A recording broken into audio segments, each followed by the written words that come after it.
Hello friends, मैं हूं अजीज शेख। आप देख रहे हैं मूवी स्टॉक चैनल। जिस वीडियो में आज मैं रिव्यू करने वाला हूं नेटफ्लिक्स पर रिलीज हुई सीरीज रैचिड के सीजन 1 को। और हाँ, ये वीडियो स्पॉइलर फ्री भी है। और इसके पहले सीजन के टोटल एपिसोड्स की बात करें तो नेटफ्लिक्स की सीरीज रैचिड के सीजन 1 में हमें देखने के लिए टोटल 8 एपिसोड्स मिलते हैं और हर एक एपिसोड की लेंथ लगभग 40 से 50 मिनट की है। यानी ये सीरीज ऑलमोस्ट 7 से 8 घंटे की है। और इसके अलावा ये शो नेटफ्लिक्स पर हिंदी में भी रिलीज किया गया है, लेकिन अनफॉर्चुनेट आप इस शो को अपनी पूरी फैमिली के साथ बैठकर तो बिल्कुल भी नहीं देख सकते, क्योंकि सीरीज में दिखाने के लिए कुछ न्यूडिटी और ब्रूटल मर्डर्स के अलावा डिस्टर्बिंग एक्सपेरिमेंट भी दिखाए गए हैं, जो ऑब्वियसली इंसानों पर ही होते हैं। क्योंकि सीरीज का पूरा मेन सेंटर सेरा पॉल के कैरेक्टर नर्स रैचिड के अलावा साइकोलॉजिक हॉस्पिटल पर भी करता है। बट सवाल निकलकर यही आता है कि क्या आपको आपका कीमती समय इस सीरीज को देना भी चाहिए या नहीं। तो चलिए उसी पर डिस्कस करते हैं, लेकिन आगे बढ़ने से पहले एक छोटी सी रिक्वेस्ट भी, चैनल को सब्सक्राइब, वीडियो को लाइक और शेयर करने की।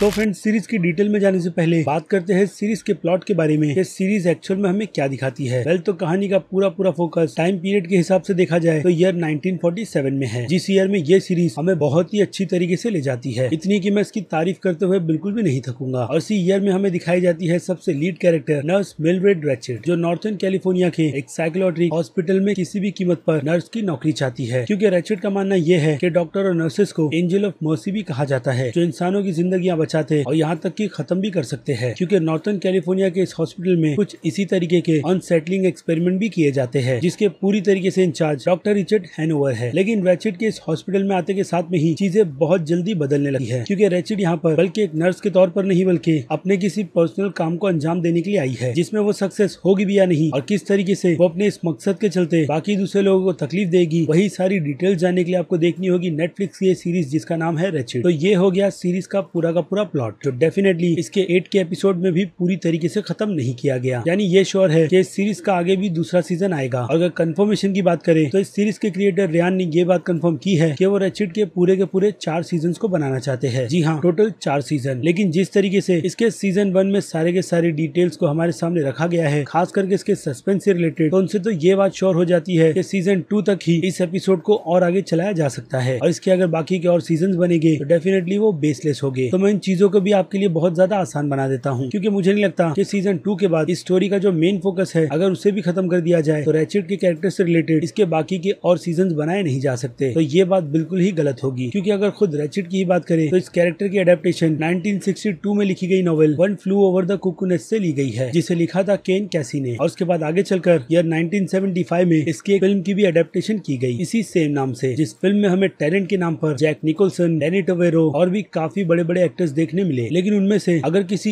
एक कैरेक्टर को आप पॉइंट आउट करो तो डेफिनेटली वो फिल्म के जैक निकोलसन नहीं, बल्कि लूसी फेल्चियर का कैरेक्टर नर्स रैचिड ही होगी, जिन्हें उनकी दमदार परफॉर्मेंस के लिए एकेडमी अवार्ड भी मिला था बेस्ट सपोर्टिंग एक्ट्रेस के रोल के लिए। और हाँ, बाय द वे, इस फिल्म के प्रोड्यूसर माइकल डगलस भी थे। और मेरे हिसाब से तो डेफिनेटली आपको एक बार उस 1975 की film one flu over the Kuku nest तो देखनी ही चाहिए, जो कि एक मास्टरपीस से तो कम नहीं है, जिसकी साल 2005 में बॉलीवुड रीमेक भी की गई थी फिल्म क्यूकी के नाम से, जो सच में एक डिजास्टर थी। लेकिन फिल्म के गाने लाजवाब थे। अब डिजास्टर इसलिए क्योंकि फिल्म के ओरिजिनल कॉन्सेप्ट को यहाँ पर पूरी तरीके से नहीं, बल्कि बहुत ही बुरी तरीके से बदला गया था। खास करके नर्स रैचिड को फिल्म से पूरी तरीके से उखाड़कर फेंक दिया गया और उनकी जगह जैकी श्रॉफ के कैरेक्टर डॉक्टर सुनील को डाल दिया गया और बाकी पर्सनैलिटी डॉक्टर खुराना में घुसा दी गई। जबकि अगर देखा जाए तो पुरानी फिल्म किसी वॉर से कम नहीं थी, जो वॉर नर्स रैचिड और क्रिस्टोफर निकोलसन के कैरेक्टर रेडली के बीच चलती है। और इनका रिजल्ट क्या निकलता है वो तो क्योंकि फिल्म देखकर आपको काफी आसानी से समझ आ जाता है। लेकिन उसके अलावा विलियम सिम्पिंस के कैरेक्टर शेफ की बात करें तो वो भी फिल्म का एक मेन हिस्सा है। और हाँ, फिल्म का पूरा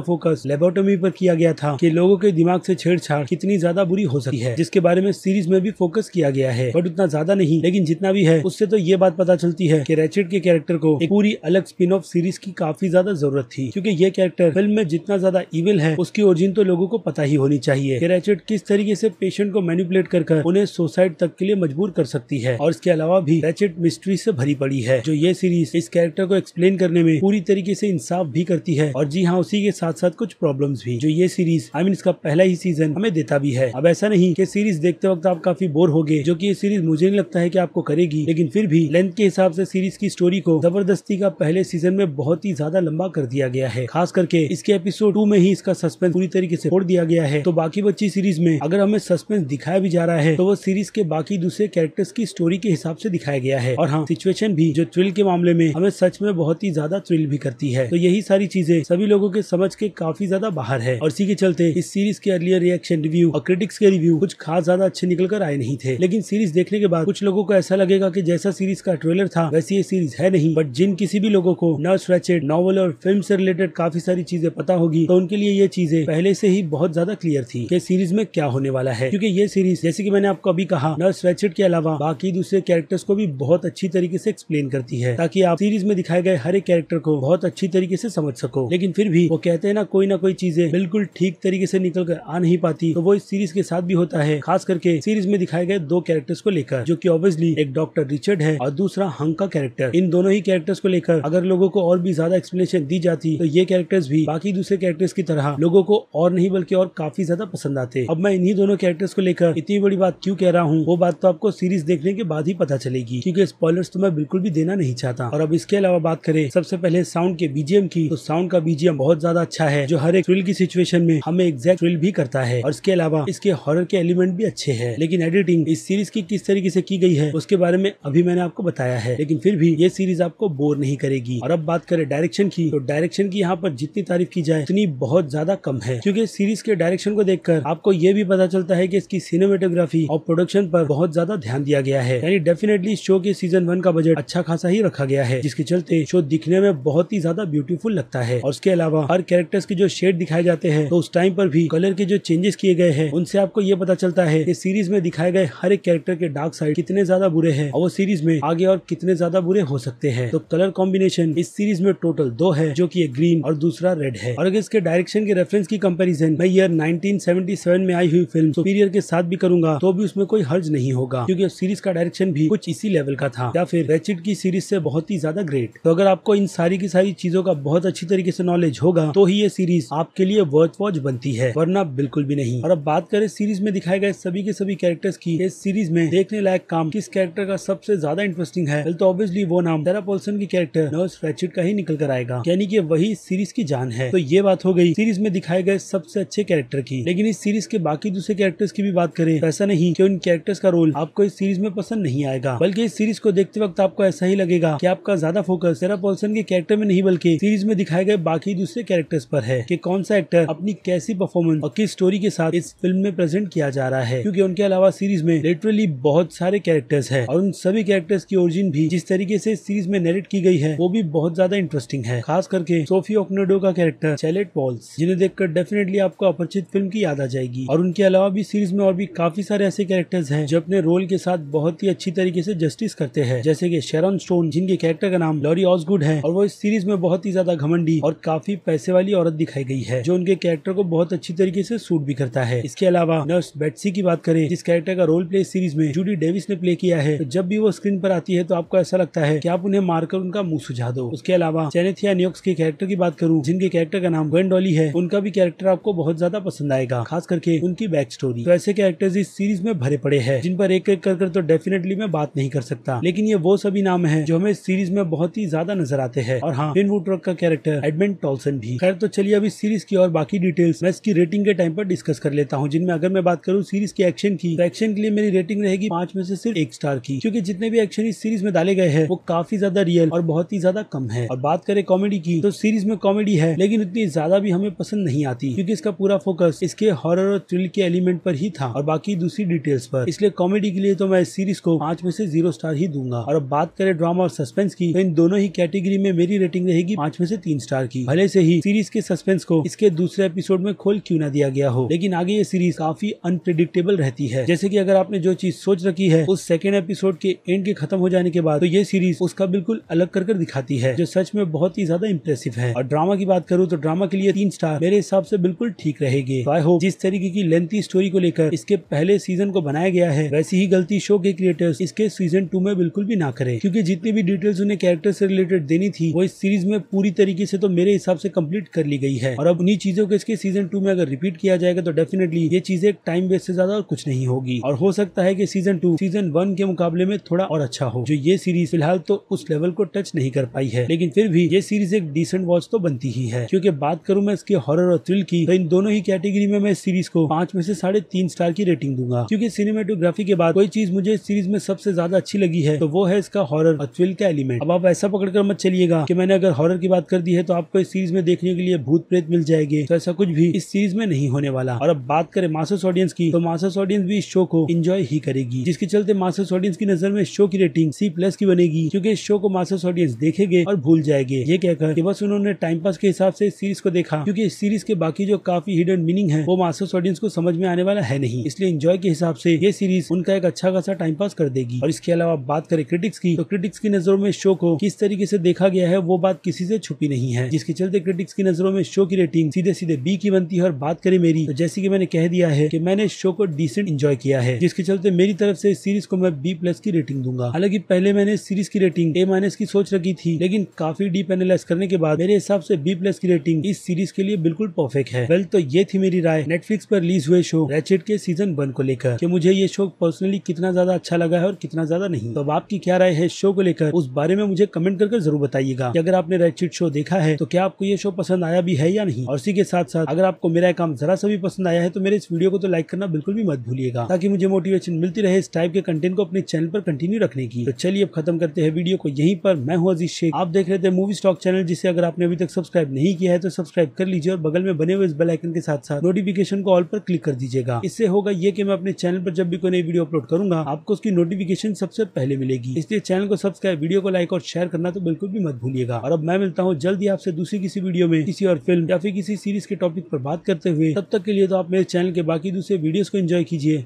और टिल देन बाय।